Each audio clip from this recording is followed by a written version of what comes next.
Qui a tué Oncle Ben's et sa mort est-elle légitime?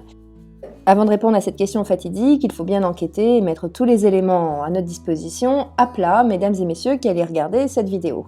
On va parler d'Oncle Ben's aujourd'hui donc, et je ne pense pas me tromper en disant que vous connaissez déjà certainement cette marque et son personnage emblématique.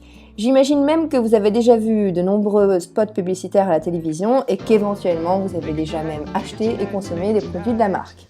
On parle quand même en effet d'un mastodonte dans l'univers des marques. Une marque commerciale implantée depuis 1943 et une référence dans l'industrie agroalimentaire.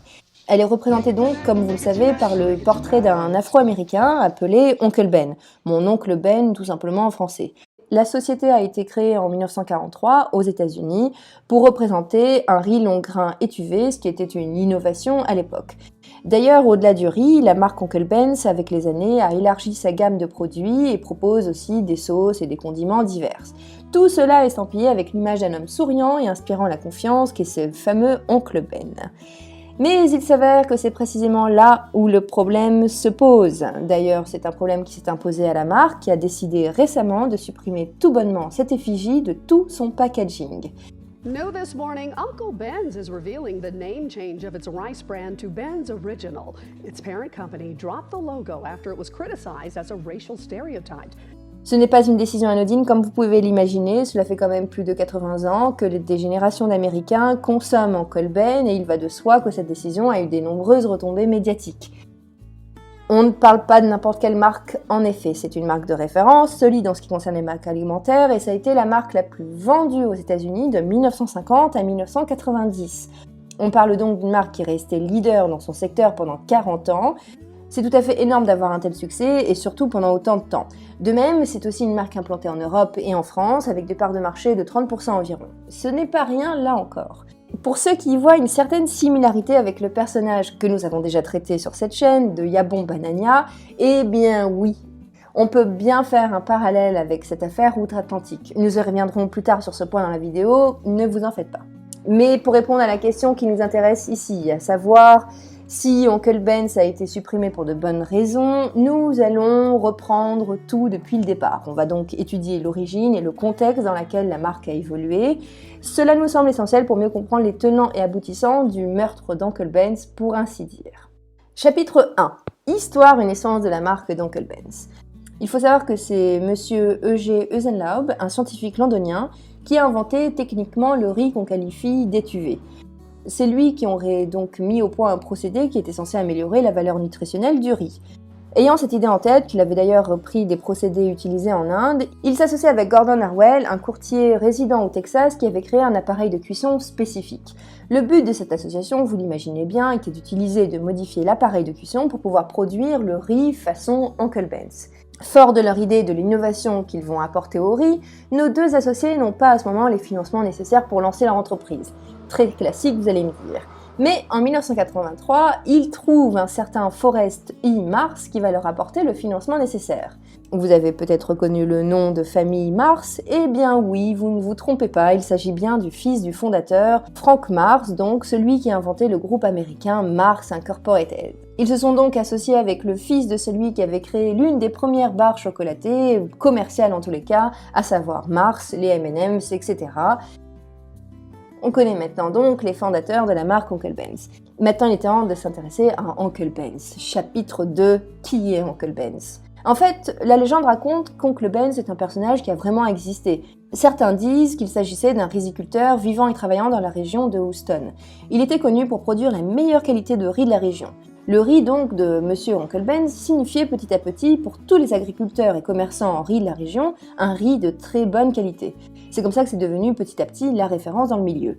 La marque aurait donc décidé de s'emparer de ce nom référence pour commercialiser son riz et signifier au monde entier qu'il était aussi bon que celui du fameux Oncle Ben et que c'était le meilleur riz du monde. Soulignons toutefois que le personnage que vous voyez sur les boîtes de riz ne renvoie pas à la véritable image d'Oncle Ben. Le fameux riziculteur était décédé lors du financement de la société en 1943. De même, le riziculteur en question, Oncle Ben, est blanc.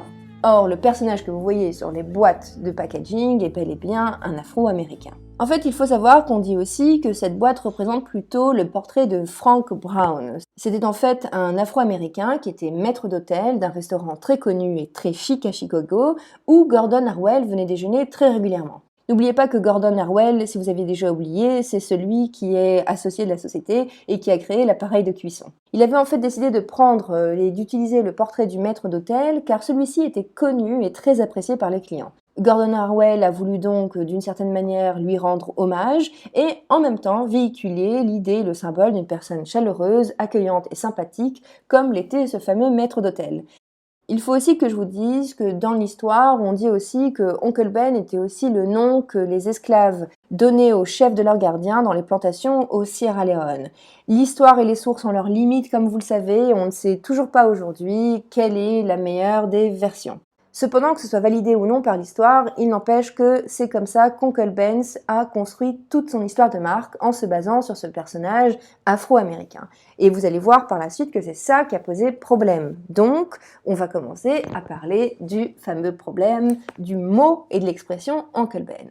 En fait, ce qu'il faut savoir, c'est que pendant la période de l'esclavage aux États-Unis, le mot oncle n'est pas anodin. Il faut quand même se remettre dans la situation. À l'époque, un noir est un esclave et on ne l'appelle pas monsieur ni même madame. On les appelle plutôt boy, donc ça fait référence à un enfant, si vous voulez, un garçon, ou précisément uncle quand on veut rajouter un peu plus de valeur, mais qu'on ne veut pas prononcer directement le mot monsieur. C'est vraiment important de comprendre ce fait si on veut comprendre pourquoi la marque a été taxée de raciste aujourd'hui. Bien évidemment, à notre époque, le mot uncle, oncle, n'a rien de péjoratif en soi et surtout pas à notre époque. Cela dit, si vous avez bien écouté jusque-là, je vous précise que la société a été créée en 1943. Or, l'esclavage a été aboli en 1865 avec l'adoption du 13e amendement de la Constitution américaine, comme vous le savez.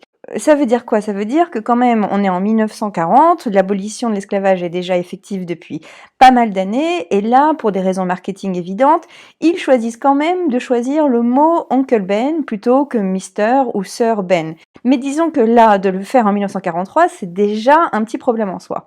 Alors voilà, j'ai déjà abordé le vif du sujet si vous voulez. On va simplement en profiter pour faire une sorte de conclusion générale afin de mieux comprendre cette histoire-là et cette problématique-là. Il y a quelque chose qu'on peut comprendre aujourd'hui de toute manière, c'est qu'à l'heure actuelle, les marques n'ont pas d'autre choix que de se mettre au diapason. En fait, on ne peut plus ignorer les mouvements sociaux et le contexte contemporain de l'histoire. Et je vous rappelle quand même que cette histoire a éclaté à la suite de la publication d'une influenceuse sur les réseaux sociaux qui, si vous voulez, a dénoncé tout d'abord Aunt Jemina. Baby, you hungry? Let me fix you some breakfast. Aunt Jemima? Did you know the name Aunt Jemima means slave mammy of the plantation south? Did you know the founder, Chris Rutt, a white man, got the name after attending a minstrel show? Think blackface. Did you also know he hired former slave Nancy Green to be his very own Aunt Jemima, where she went around cooking pancakes and telling people stories of the good old South? And afterwards, they could take home a box of Aunt Jemima and that feeling of having their very own mammy. Not today. Black Lives Matter, people. Even over breakfast. Sur Aunt Jemina, qui est un peu la même version que Oncle Ben's. D'ailleurs, pour vous le dire comme ça, j'aurais pu faire aussi la vidéo dessus, mais Aunt Jemina n'est pas un produit commercialisé en France, donc ça perdait vraiment de la pertinence. Mais il faut savoir que le produit Aunt Jemina, qui veut dire tout simplement Tante Jemina, qui est exactement la même chose que pour l'histoire d'Oncle Ben's, et ben eux aussi ont décidé de changer leur logo et de se moderniser tout simplement parce que eux aussi ont été accusés de véhiculer des stéréotypes racistes sur les Afro-Américains. Donc d'une part, il y a eu la vidéo TikTok de cette influenceuse-là, et en plus, on était en plein dans la période des manifestations massives de Black Lives Matter. Donc, et forcément, dans ce mouvement-là, on va aussi tenter de corriger toutes les images que véhicule le marketing, parfois malgré lui, comme certainement ça l'est, avec l'histoire d'Uncle Ben's par exemple. Et donc, la marque a décidé de réfléchir aussi à son impact visuel dans ce contexte, et donc simplement, la décision a été donnée de supprimer totalement l'effigie de Uncle Ben's. La marque a choisi de ne plus s'appeler Uncle Ben's, mais Ben's Original tout simplement. La marque a décidé aussi d'aller un peu plus loin. Le groupe a en effet décidé de financer des programmes de soutien aux communautés noires à Greenville, dans le Mississippi, là en fait où tout le succès de la marque a été rendu possible, là où la marque a tiré son titre d'excellence et de qualité. Mais pour finir, rappelons que c'est pas du tout la seule entreprise à abandonner des images ou des noms considérés comme péjoratifs pour des communautés. PepsiCo, comme je vous l'avais dit, avec la marque Aunt Jemima, a décidé de ne plus utiliser la marque en représentant une femme noire ornant des bouteilles de sirop d'érable. On voit donc que c'est une tendance globale, que les marques ont tendance à se rebrander. Même le mot Eskimo pour les glaces au Danemark sera bientôt retiré. Ce qu'on comprend ici, c'est que c'est une tendance globale de la plupart des entreprises qui se mettent au diapason des revendications sociales d'aujourd'hui. Alors pour le mot de la fin de cette vidéo, on comprend que le rebranding est simplement là pour sauver les marques des naufrages historiques. On voit à quel point le rebranding est ici extrêmement utile et à quel point ça permet en quelque sorte de renouveler la marque et de se mettre au goût du jour. D'ailleurs ici, pour le mot ultime de la fin, j'aimerais rappeler que ce n'est pas le propre des entreprises taxées de racisme de renouveler leur logo. Je vous rappelle que de manière générale, ça fait partie du cycle de la vie et du cycle des histoires des entreprises que d'évoluer, de faire modifier son logo. La plupart des grands logos, que ce soit Adidas, Nike ou Apple, font évoluer leur logo au rythme des temps, au rythme des générations, pour montrer à leur public, à leur audience, à leur clientèle qu'elles sont encore leaders dans leur secteur et qu'elles sont encore modernes et contemporaines. Voilà ce qu'il fallait comprendre, que le rebranding, c'est utile, que c'est parfois nécessaire, que les marques doivent se mettre à jour, doivent s'actualiser, et que ce soit pour des revendications sociales, ethniques ou culturelles, elles doivent le faire aussi d'un point de vue marketing pour rester toujours à jour. Voilà, j'espère que cette vidéo vous aura plu. Je vous dis à bientôt donc pour une prochaine vidéo sur un sujet tout aussi passionnant concernant les entreprises ou les marques ou même les entrepreneurs. À bientôt. What it means to be perfect every time is to look the devil in his cold blue eye and say, I am not your uncle. I can have what I want. If I want to have my rice with my broccoli, I will have it. If I want to have my broccoli au gratin, I will have it.